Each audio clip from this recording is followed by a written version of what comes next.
Hello, my name is Reverend Dr. May Elise Cannon. Today is Thursday. It's the weekly update for October 16th, 2025. Today's day 741. We're continuing to count how many days because it's uncertain whether or not the ceasefire will hold. We'll talk more about that in this weekly update. In terms of Israeli hostages, on Monday, 20 of the living hostages were released from Gaza. This was after 738 days in captivity. Under the ceasefire agreement between Israel and Hamas, the release took place in two stages. 7 hostages were freed in the early morning hours, followed by 13 later in the day. 28 hostages at that time remained in Hamas captivity. Their bodies were expected to be returned as a part of the ceasefire agreement. We'll talk about where that stands, or at least where it stood as of last night. On October 7th, 2023, more than 251 people were taken hostage from Israel, many but not all of them Israelis, and held by Hamas and other Palestinian factions in Gaza. As a part of the exchange where the hostages were released, nearly 1,700 Palestinians who were detained without charge in Israel were also released alongside of 250 Palestinian prisoners. That exchange also happened on Monday. As of last night, in large part, the ceasefire continued to hold, even though both sides have accused the other of having broken parts of the agreement. Hamas blames Israel because of deaths of civilians in Gaza. 12 to 24 have been killed in the last couple of days. And I wanted to just talk a little bit more about who some of the detainees are. The detainees who were released have been Gaza residents who were classified as illegal combatants. Many of those were arrested by IDF forces during the course of the war. They were transported with the assistance of the Red Cross to the Kerem Shalom crossing where they were released. Their release took place after Israel received the confirmation that the 20 living hostages had already been returned. Of the 250 life prisoners who were released, 40 of those were deported to Egypt via the Kerem Shalom crossing. 74 were released in Beitunia near Ramallah in the West Bank after being transported there from the nearby Ofra prison. Another 18 prisoners who'd lived in Gaza prior to their incarceration were transferred to the Gaza Strip. 4 were released to East Jerusalem. Early Monday morning, the government approved the addition of 5 more names to the list of Gazan detainees who are expected to be released. One of them is a name with which you might be familiar, Dr. Hussam Abu Safia, the director of the Kamal Adwan Hospital in North Gaza. He was arrested by the Israeli army in December 2024, an arrest that drew harsh international criticism of Israel.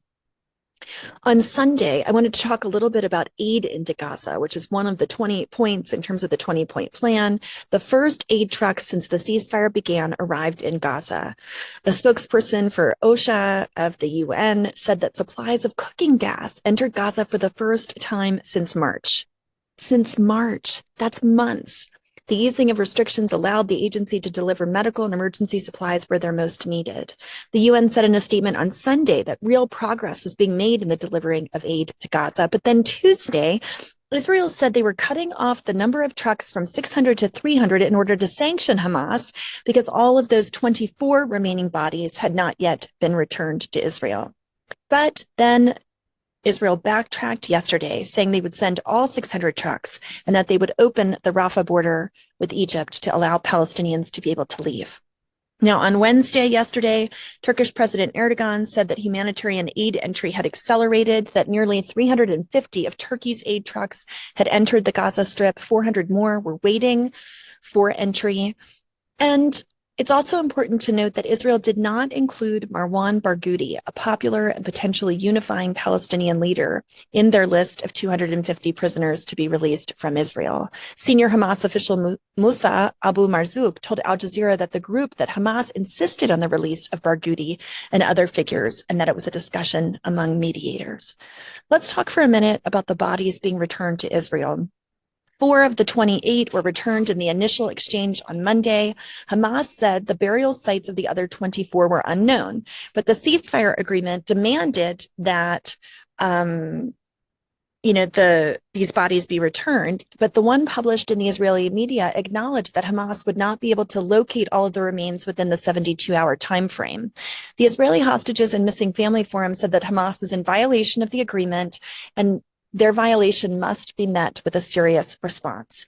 On Tuesday, the Red Cross said it would take considerable time to hand over the remains of the dead Israeli hostages still in Gaza. They said it was a massive challenge because many of the bodies were still under the rubble. The search for human remains is obviously an even bigger challenge than finding people who were alive. Then 4 more bodies, bringing the total of those returned to 8, were returned to Israel late Tuesday by Hamas. The Israeli military said that the National Institute of Forensic Medicine identified 3 of those bodies as actually being bodies of hostages. One of the bodies was not an Israeli hostage. It was believed, and I read in some media reports, that that 4th body was actually a Palestinian who was accused of collaborating with Israel. So that means 7 bodies in total had been returned by the end of the day on Tuesday, but around 4 p.m. yesterday, Wednesday, the remains of 2 additional deceased hostages arrived in Israel, which meant 19 bodies remain in Gaza at the time of writing. Israel also returned 45 unidentified deceased Palestinians to Gaza on Tuesday. There are several unresolved issues in terms of the ongoing ceasefire agreement. Several parts have not yet been implemented, including the disarmament of Hamas, how Israeli troops will ultimately withdraw from the entirety of the Gaza Strip, and numerous other details that could prove to be quite problematic. One of the questions is about the Rafah border crossing with Egypt. Israel on Tuesday decided not to reopen the Rafah crossing between the Gaza Strip and Egypt. This is required by the ceasefire deal. It was because Israel accused Hamas of failing because of the lack of returning the bodies. Israel said it would reduce the amount of aid because if they were going to apply sanctions, so they would reduce the amount of aid as another consequence. These moves followed assessments by Israeli defense officials that Hamas was not making enough of an effort to try to return bodies of hostages. It was raising anger among hostage families, as we've already discussed. Then on Wednesday, the defense establishment in Israel clarified that contrary to reports, the Rafah crossing would not open and did not open today. They said preparations were ongoing, but they said humanitarian aid would not pass through the Rafah crossing, that there was no such agreement that had been reached at any stage in that regard, that aid going into Gaza would enter through other crossings like the Kerem Shalom. Israeli officials suggested the Rafah crossing was staying closed because of Hamas's failure in terms of honoring the ceasefire agreement. But then Haaretz reported yesterday that Israel is expected to allow the Rafah border crossing between Egypt and the Strip to reopen in coming days. 2 sources told Reuters it could have even opened today. I've not heard anything further in that regard. Then in terms of the ceasefire agreement, one of the components is this international stabilization force. In Sharm el-Sheikh, this was discussed. Leaders of Egypt, Qatar, Turkey, and the U.S. signed a document that Trump said spells out the rules and regulations for the implementation of the ceasefire. In the middle of all that, 3 Qatari diplomats were killed in a car crash, and 2 other diplomats were wounded in Sharm el-Sheikh. But in addition to the hostages' bodies, headaches about aid and whether or not it would be allowed to enter in, one of the main components was the creation of a force called the International Stabilization Force, or the ISF. And that implementation of ISF is going in several different directions, and it's yet to be seen if it's actually moving forward. Here are 3 different things that are happening. 1, France and Germany, working with other European governments, are trying to get a UN Security Council resolution in New York to set up a UN-mandated force. So efforts are being made in that direction. 2, Egypt has its Qatar and Turkish mediators, plus Hamas and Israeli representatives working quietly in Sharm el-Sheikh. They're talking about how this international stabilization force would work. Now, Israel and Hamas is denying that they're meeting, but they are still meeting in Sharm el-Sheikh, and quite possibly with input from individuals representing the UAE, Jordan, Indonesia, Malaysia, and maybe even Italy, who are all in a part of conversations about whether or not they would put boots on the ground. The third place that conversation is happening is mid-level officials from potential donor countries, plus Israel and Qatar, are discussing in the United Kingdom how to deploy a force. In addition to the more above-board discussions about aid and reconstruction being regularized and funded, these talks are at the UK Foreign Office countryside estate at Wilton Park in Sussex. What role does President Trump play in all of this? On Sunday, President Trump told the world that the hostages might be released a little bit early. He said the Gaza Riviera plan would have to wait. Trump reiterated to the media that the Israel-Hamas war is over. And when asked by the media regarding Benjamin Netanyahu's hesitancy to declare that Israel had finished the job, and its offensive in the Gaza Strip, that's when President Trump said the war's over. But wait till you hear what he said later. He was interviewed on CNN by Jake Tapper, and he said he would consider allowing Israel to renew fighting in Gaza if Hamas does not uphold their commitments as a part of the ceasefire deal. He says it could begin as soon as he says the word. President Donald Trump also said Tuesday, if Hamas does not disarm, then we will disarm them, and it will happen quickly and perhaps violently. He also said the first steps to peace are always the hardest. He said this while at the peace summit in Egypt and added that rebuilding is going to be the easiest part. That document that Egypt, Qatar, Turkey, and the U.S. signed was called the Trump Declaration for Enduring Peace and Prosperity. And it was all about a future of enduring peace. He said a lot of people like the one-state solution. Some people like the two-state solution, but we'll have to see. Monday, President Trump spoke before the Israeli Knesset, and he said only by embracing the opportunities of this moment can we achieve our goal of ensuring the horrors of recent years will never happen again. He also said during his speech that the long and painful nightmare is finally over. May that be true. Two members of the Knesset held up signs that said "Recognize Palestine," and as Trump spoke, the two were escorted out of the room. Other members of the Knesset began chanting, "Trump, Trump." During that speech, Trump also urged Israeli President Herzog to pardon Prime Minister Netanyahu, who is standing trial on 3 different corruption charges. Trump said in reference to the charges, cigars and champagne, who the hell cares about this? Trump also said that the Gaza 20-point plan could proceed out of order as he was dismissing fears that the ceasefire might collapse.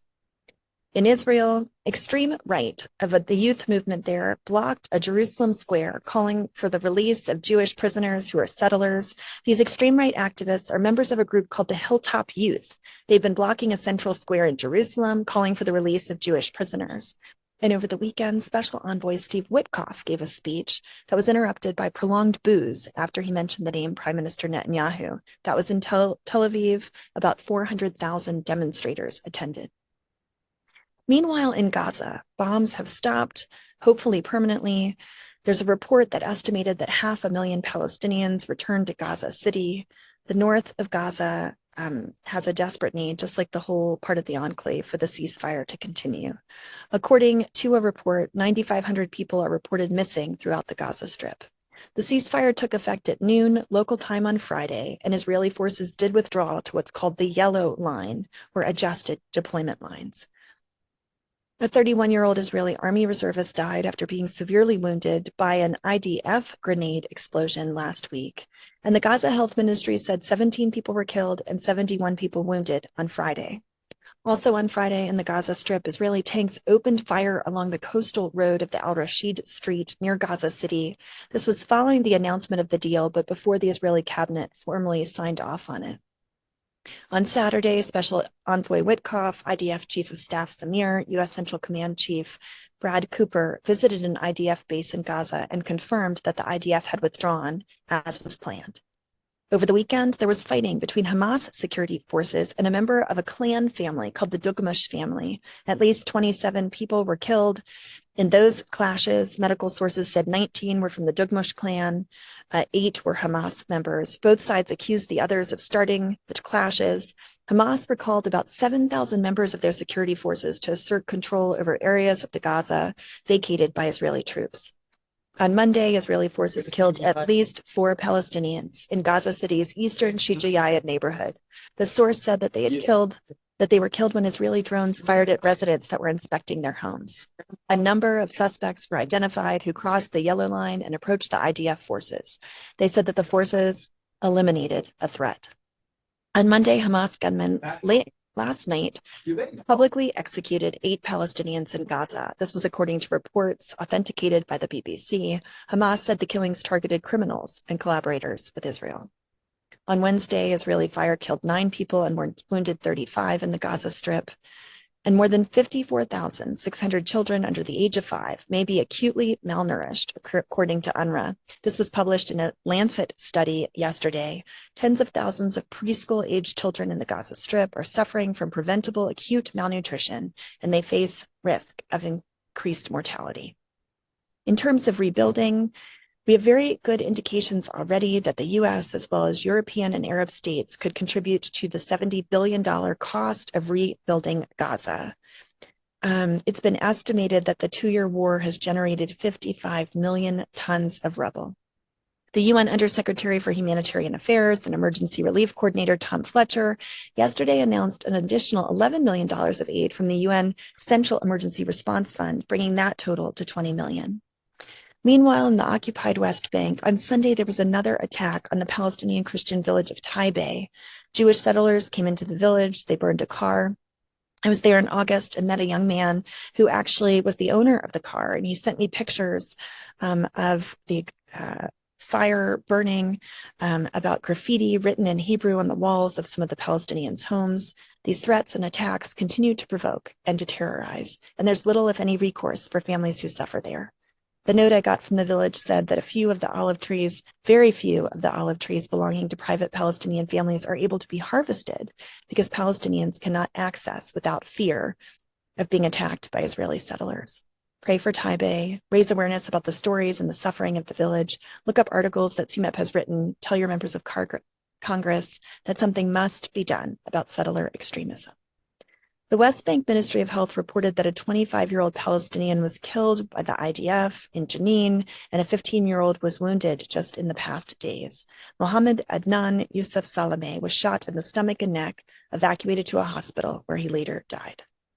In terms of other Arab states, U.S. documents just revealed that Arab states had expanded cooperation with the Israeli military during the Gaza war. They coordinated about other regional threats, even as they were condemning the war on Gaza. Those military ties were thrown into crisis after the Israeli September attack on Qatar, but they now could play a significant role in overseeing the ceasefire in Gaza. Sunday, Israel carried out strikes in South Lebanon. 1 person was killed and 7 others were injured. In the U.S., officials have said that the United States will send 200 troops to Israel to monitor the implementation of the ceasefire deal in Gaza. U.S. soldiers will join troops from Egypt, Qatar, Turkey, and the UAE to provide oversight and will work to establish a civil military coordination center in Israel in order to provide security and humanitarian support. It is not the intention that U.S. soldiers will enter into Gaza. U.S. billionaire Ackman donated $1 million to a PAC opposing Zahran Mamdani in his campaign run for New York mayor. There's less than 3 weeks till that election. This is the largest donation to the PAC.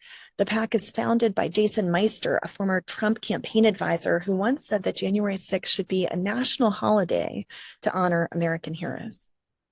The Jerusalem Post broke a story about how leaked texts showed that Charlie Kirk expressed frustration with pro-Israel donors before his assassinations. Conservative commentator Candace Owens released messages allegedly from Kirk saying that Turning Point USA lost a $2 million annual Jewish donor after refusing to disinvite Tucker Carlson. Jewish donors play into all stereotypes, one text read, with Kirk stating that he had no choice but to leave the pro-Israel cause.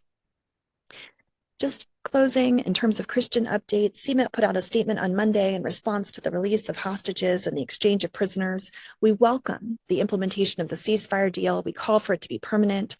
Our statement said that we urge all parties to honor the full terms of the ceasefire agreement, including the sustained delivery of humanitarian aid, the cessation of hostilities, the protection of civilians in Gaza and Israel alike. Every effort must be made to prevent further bloodshed and to ensure that this fragile moment of calm becomes a foundation for lasting peace, justice, and security for all. I finally wanted to invite you on October 22nd. We'll be having an online vigil with heads of communion and many church leaders, a vigil of lament, a call to action as we look at 2 years of war and ethnic cleansing in Gaza and the Holy Land. We hope you'll join us for that. May God go before us. In the name of Christ. Amen.